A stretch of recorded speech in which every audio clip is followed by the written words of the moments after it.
Hello guys, good morning. So it's Friday today. At nagising kami kanina pang madaling araw, pero this time is 8 o'clock na. So as you can see yung background ko, ito yung bedroom namin na under construction pa. So ayan, sira pa siya kasi sabi, ito yung plywood na yan yung ginawang dingding ba. So yung half naman niya is hollow blocks. So ngayon kasi nagpagawa kami ng extension, yung gusto ng asawa ko ay buo na talagang hollow blocks yung bahay namin. So pinatanggal namin. So ayan, bulok na yan guys. Para pa siyang para siyang okay tingnan, pero bulok na talaga siya. Yun yung kisame namin, no? Kung titingnan nyo. So, ayan. Ito yung kisame namin. Ayan. Bulok na siya. Ito naman. Tingnan nyo. Oh. Wala na yung palaman niya, no? Bulok, as in bulok na talaga siya. So, the struggle. Ngayon, ang struggle kasi, pag umuulan, kasi yung roofing namin hindi pa nagawa kasi wala pang kahoy. So ito yung pinaka-struggle. Kaya nga nagising kami ng madaling araw kasi yung foam namin na ginamit namin doon sa salas is basa na din kasi umulan siya eh. Malakas kasi yung ulan, tas yung roofing namin, yung kabilang portion naman ng roofing namin is parang naglubak siya ba. Makislaob siya. Mo nang yung tubig is dun lang nakapundo, dun lang siya na-trap. So yung kabilang side ng roofing na hindi pa natanggal is doon nakapundo yung tubig. So ayan yung pinaka-struggle. So ayan, dito ako sa kwarto namin. So ito yung sitwasyon. Oh, ayan, tubig yan. Kanina ko pa siya, ayan, kanina ko pa siya nilinis, pero hindi ko pa talaga linis agad. Kasi marami pa akong ginagawa. So yung mga estudyante ko ay nasikaso ko muna. So ay nahinto tuloy. So nauulan na naman. Nalagdagan naman tong tubig nito. Ito talaga yung pinaka-struggle ko. Hindi mabudgetan ba? Yung kulang-kulang yung budget mo kung magpabahay ka. Ito yung pinaka-struggle talaga. So ayan, sabi ko nga sa asawa ko eh. Sana mauna na yung kahoy. Saka na lang yung ibang kakailanganin ba para malagay na yung pansamantalang stain, pansamantalang roofing namin. Ito talaga yung gagawin ko pag hindi pa malagay yung kahoy at wala pa talagang pang-atip.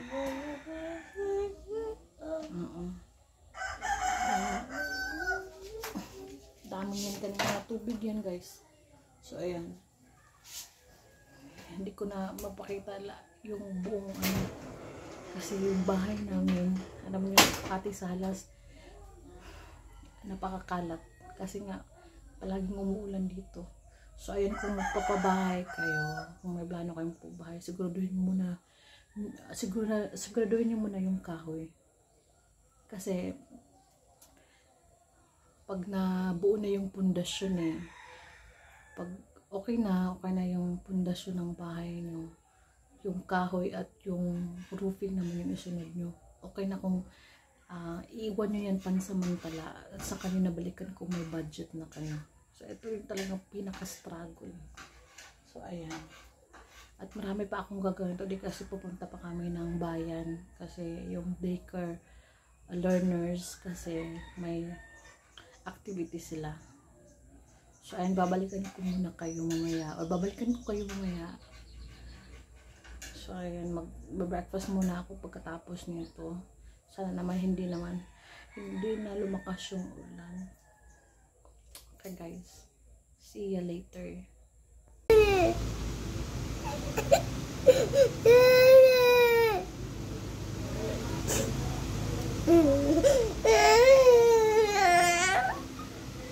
Di na ako mudani mo sunod o gusto mo mapilain mong tatay na.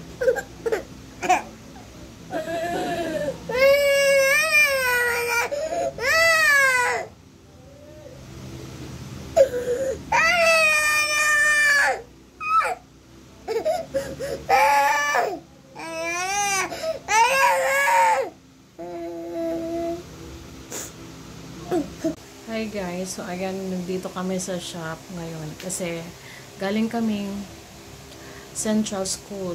So, Anahawan Central School, galing kami doon kasi nga may activity yung mga daycare learners at kasama na yung isa dyan, no. Eh, nagmumuryot yan. Talagang tinupak eh. Tinupak na din ako. Ganun talaga eh. Hindi mo talaga maasahan yung mga batang maawawan ba. Nandun na kami. Sabi ko sa kanya, papasok tayo kasi yung mga bata nandun kasi kinag-orient pa sila. May gagawin kasi silang activity for earthquake and fire drill. Kaya nag-orient muna yung BFP tsaka yung mga pulis at ayun. So ngayon, ayaw niyang pumasok. Sabi ko sa kanya na, samahan pa kita kung saan ka pupesto, tatabayan kita. So ayaw na eh, nagmumuryot eh. Gusto niya lumabas eh. Ayan, lumabas kami. So galing Central School, papunta dito sa shop, talagang nagsisirmon ako sa kanya. Siya naman iyak ng iyak dun sa tinaraanan namin sa highway. Iyak ng iyak, sabi nga ng mga tao. Uy, Long, ano nang hilak mang kalong? Siya iyak ng iyak, sabi ko sa kanya, tumangin ka. Talaga. Sabi ko sa kanya, ayoko makapagplastikan eh. Gusto kong galit. Ako galit talaga ako. Kaya nga siya ngawang-ngawa eh. So, ayan yun, nakatulog. Pinapatulog ko kasi, alam mo yun, yung naiinis ka yung gusto mong ibigay.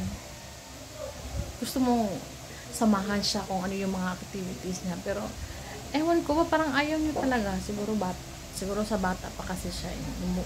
Yung gusto pa niya ma-enjoy. Pag nakakita siya ng maraming tao, nahihiya talaga siya. So, ayan. Ay, pinapagalitan ko yan. Galing kaming Central School hanggang dito sa shop. Naglalakad lang kami. Sabi ko siya, maglalakad lang tayo. Magbaktas na ta kasi sayang yung pamasahe papunta doon. 20 pesos pa naman yung plate yung pamasahe at wala kaming nagawa. Kasi nga, nagmamaktol siya. Nahihiya. So, ayan.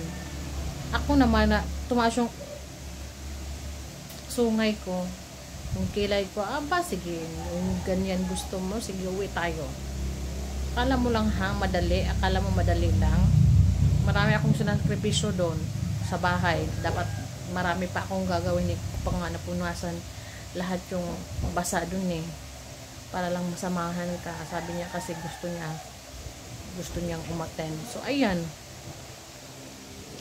Talaga no, may mga bata talagang ganyan. Kahit yung dalawa kong mga babae, ganyan din eh. Mahihain. Siguro mahihain din ako noon. Pero hindi naman kasing mahihain nila. Naku, talaga. Magawa susunod na yung sungay bitaw. So, ayan guys, nandito kami sa shop. So, ngayon, natutulog pa kasi yung yung bunso ko. Siguro magwalis-walis muna ako dito. At mga 11, siguro mga 11:30 or 11:20. Uuwi din kami. Iisingin ko na yan. Nakatulog. Iyak na iyak din eh. Katulog siya after. Name the Father, the Son, the Holy Spirit. Amen. Bless us, O Lord, and bless thy gift you're about to receive from thy bounty through Christ our Lord. Amen. Father, the Son, the Holy Spirit. Amen. So, ayan guys. Kain muna kami ha. Nasa bahay na pala ako. Yung mga kasama kong kumain, yung mga kiddos ko. Kasi yung husband ko is nandun siya sa kabilang bayan. May seminar kasi silang inatinan. So, kain tayo guys. Ayun yung ulam namin. Bumili nga pala ako ng mga lutong ulam na. Okay, para pag dating dito sa bahay, kain lang kami. So, ayan. Kain tayo. Hey guys, it's almost 2 p.m. Pero wala pa rin ako natapos. Oo nga, wala pa rin ako natapos sa mga pinagagawa ko kasi andar na po na katapol guys. So, ayan. Nasa likuran ko. Ang dami pa niyan. Ang dami ko pa talagang tatrabahuin. Pero wala pa ako nasimulan yung, alam mo yung, ang dami mong gustong gawin, pero hindi mo alam kung saan ka magsa-start. Eto na naman tayo.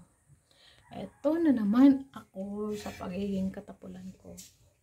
So, ayan, yung mga kailangang paarawan, hindi ko pa talaga nailabas kasi nga naman, ngayon lang din uminit at maya-maya yan ay uulan na naman. So, anyways, kailangan ko talagang tapusin yung mga pinagagawa ko kasi mamaya or bukas iba na naman yung gagawin natin. at madagdagan na naman yung mga gawaing bahay. Kasi yung pag nanay ka, hindi talaga matatapos yung mga gawain mo. Yung kamay mo, oy, nabidyuhan na. So, ayan. So, bago ko i-end tong video to, ay magpapasalamat muna ako sa inyo sa walang sawang pagsuporta at panunood ng aming mga videos. So, alam nyo, konti pa lang yung community natin, pero dadating at dadating din tayo dyan. So, salamat sa inyo sa panunood ng mga videos at mga short videos namin. So, hanggang sa muli, magkikita muli tayo sa susunod na mga videos natin. So, salamat at God bless po sa lahat.